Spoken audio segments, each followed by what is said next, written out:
civil servants have been accused of caving into last-minute pressure from transgender activists that will make it easier for people to pick their sex in the UK Census.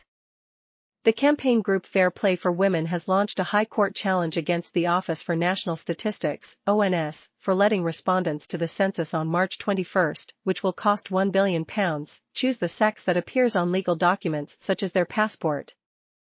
They are angry that the last-minute decision allows the use of documents that can be changed with a single note from a doctor. Campaigners claim the decision is a U-turn by ONS chiefs, who had earlier insisted people would only be able to state the sex on their birth certificate or gender recognition certificate. On January 22, Professor Sir Ian Diamond, head of the ONS, told BBC Radio 4's Today programme, "The question on sex is very simply your legal sex." 6 days later, Ian Bell, ONS Deputy National Statistician, emailed a social scientist, "We settled on legal sex as being birth certificate or gender recognition certificate." But on February 12, its ONS guidance said, "Use the sex recorded on one of your legal documents such as a birth certificate, gender recognition certificate, or passport." The original position was seen as a setback for transgender activists, and followed a government decision last year to axe plans to make it easier for people to self-identify their sex. Transgender groups want self-identifying to become easier because getting a gender recognition certificate involves a rigorous process that can take more than 2 years. Only some 6,000 people have completed the process. The Passport Office said it did not know how many people had changed sex on their documents.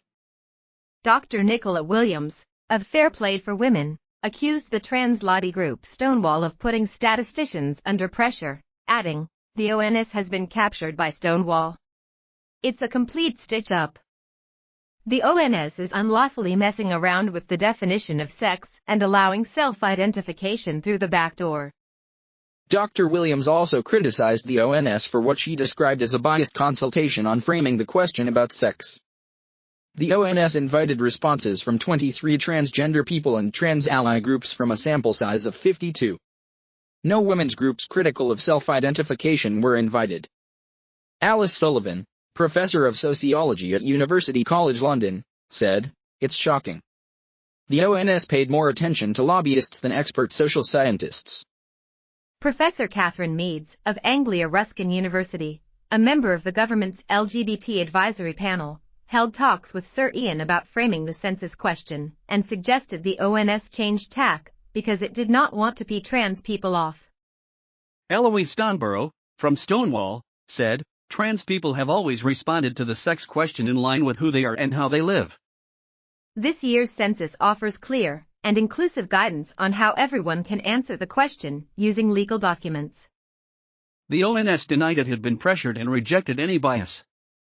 A spokesman said, "This is the same binary question asked since 1801, are you female or male? This is not self-identification, which was evaluated as part of a range of options but not taken forward.